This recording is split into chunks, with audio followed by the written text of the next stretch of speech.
Hi hello അസ്സലാമു അലൈക്കും. പുതിയൊരു വീഡിയോയിലേക്ക് എല്ലാവർക്കും സ്വാഗതം. എന്തൊക്കെയുണ്ട് വിശേഷം? അൽഹംദുലില്ലാ ഞാനും സുഖമായിട്ടിരിക്കുന്നു.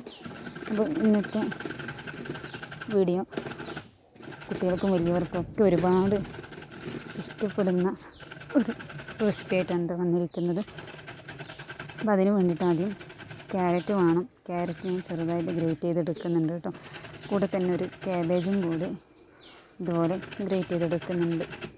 ഞാനിപ്പം കുറഞ്ഞ ക്വാണ്ടിറ്റിയിലാണ് ആക്കുന്നത്. അപ്പോൾ നിങ്ങൾക്ക് എത്രത്തോളം ക്വാണ്ടിറ്റി വേണം അതിനനുസരിച്ചിട്ട് സാധനങ്ങൾ എടുക്കുക കേട്ടോ.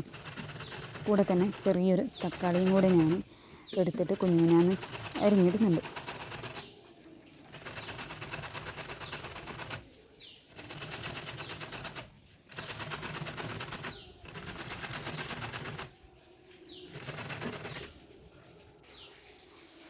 പിന്നെ വേണ്ടത് കുറച്ച് ചിക്കനാണ് കേട്ടോ. എല്ലില്ലാത്ത ചിക്കനാണ് ഞാൻ എടുത്തത്.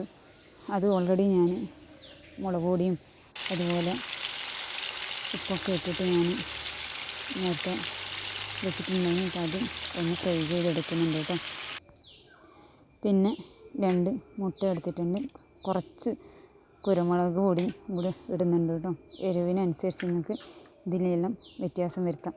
അപ്പോൾ അതിലേക്ക് ഞാൻ നേരത്തെ അരിഞ്ഞു വെച്ച തക്കാളിയും അതുപോലെ കാബേജും ക്യാരറ്റും ചിക്കനും കൂടി നന്നായിട്ട് മിക്സ് ചെയ്തെടുക്കുന്നുണ്ട് കേട്ടോ. സിമ്പിളാണ് ആക്കാൻ വേണ്ടി, എന്നാൽ നല്ല ടേസ്റ്റുമാണ്. ആരെങ്കിലും ഇതുവരെ ഇത് ആക്കാത്തവരുണ്ടെങ്കിൽ ഇതൊന്ന് ട്രൈ ചെയ്ത് നോക്കട്ടോ. കുട്ടികൾക്കൊക്കെ ഒരുപാട് ഇഷ്ടം. സ്കൂളിൽ വിട്ട് വരുന്ന മക്കൾക്കൊക്കെ ഇതാക്കി കൊടുത്താൽ അവർ എന്തായാലും കഴിക്കും. ഉപ്പ് നോക്കിയിട്ട് നിങ്ങൾ ചേർക്കും. അതുപോലെ കുറച്ച് ഞാൻ മയോണൈസും കൂടെ ആക്കിയിട്ടുണ്ട്. മയോണൈസ് ആക്കുന്ന വീഡിയോ ഞാൻ എടുത്തിട്ടില്ല. മയോണൈസ് എല്ലാവർക്കും ആക്കാൻ അറിയാമല്ലോ. അപ്പം ഞാൻ മയോണൈസ് ആക്കുന്നതൊന്നും എടുത്തിട്ടില്ല. അപ്പം മയോണൈസ് നല്ല കട്ടിക്ക് ആക്കുന്നുണ്ടെങ്കിൽ നല്ലതാണ് കേട്ടോ. എത്രത്തോളം കട്ടിക്ക് ആക്കാൻ വേണ്ടിയിട്ട് പറ്റുമോ, തിക്കായിട്ട് ആക്കാൻ വേണ്ടിയിട്ട് പറ്റുമോ അത്രത്തോളം നല്ലതാണ്. അപ്പം ഇതെല്ലാം കൂടി ഒന്ന് നന്നായിട്ട് മിക്സ് ചെയ്ത് എടുക്കുന്നുണ്ട് കേട്ടോ.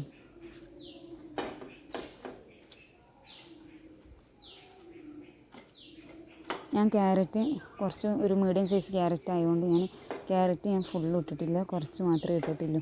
അതുപോലെ ചിക്കനും ഞാൻ ഫുള്ളും ഇട്ടിട്ടുണ്ടായിട്ട് കുറച്ച് മാത്രമേ ചിക്കനും ആഡ് ചെയ്തിട്ടുള്ളൂ കേട്ടോ.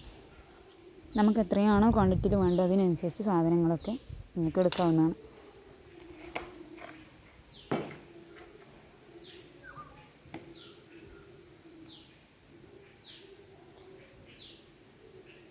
ഇതിനിടെ പുതുതായിട്ട് ആരെങ്കിലും എൻ്റെ വീഡിയോ കാണുന്നുണ്ടെങ്കിൽ ഒന്ന് സപ്പോർട്ട് ചെയ്യണം കേട്ടോ. ലൈക്കും ചെയ്യണം, ഷെയറും ചെയ്യണം.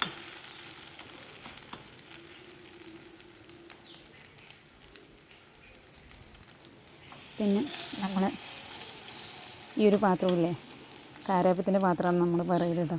അത് അടുപ്പത്ത് നന്നായി ചൂടാക്കിയതിന് ശേഷം അതിലേക്ക് ഓരോ സ്പൂൺ വീതം ഒഴിച്ച് കൊടുക്കുന്നുണ്ട് കേട്ടോ. അപ്പോൾ ഇതുപോലെ ഈ കാണുന്ന പോലെ ഞാൻ ഒഴിച്ച് കൊടുക്കുക. ജസ്റ്റ് ഒരു 10 മിനിറ്റ് അത്രയും മതി. ലോ ഫ്ലെയിമിലിട്ട് തന്നെ വേവിക്കണം. കാരണം ഫുള്ള് ഫ്ലെയിമിലിട്ടാൽ കത്തിപ്പോകാനുള്ള ചാൻസ് ഉണ്ട്.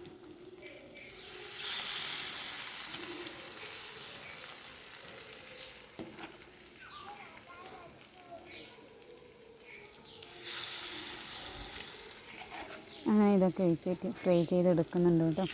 നല്ല സോഫ്റ്റാണ്, എന്നാൽ കഴിക്കാൻ നല്ല ടേസ്റ്റുമാണ്, ആക്കാനും നല്ല എളുപ്പമാണ് കേട്ടോ. അപ്പോൾ ഇൻഷാ അല്ലാഹ് പുതിയൊരു വീഡിയോയിലേക്ക് വീണ്ടും കാണാം. അതുവരെ ടാറ്റാ ബൈ ബൈ.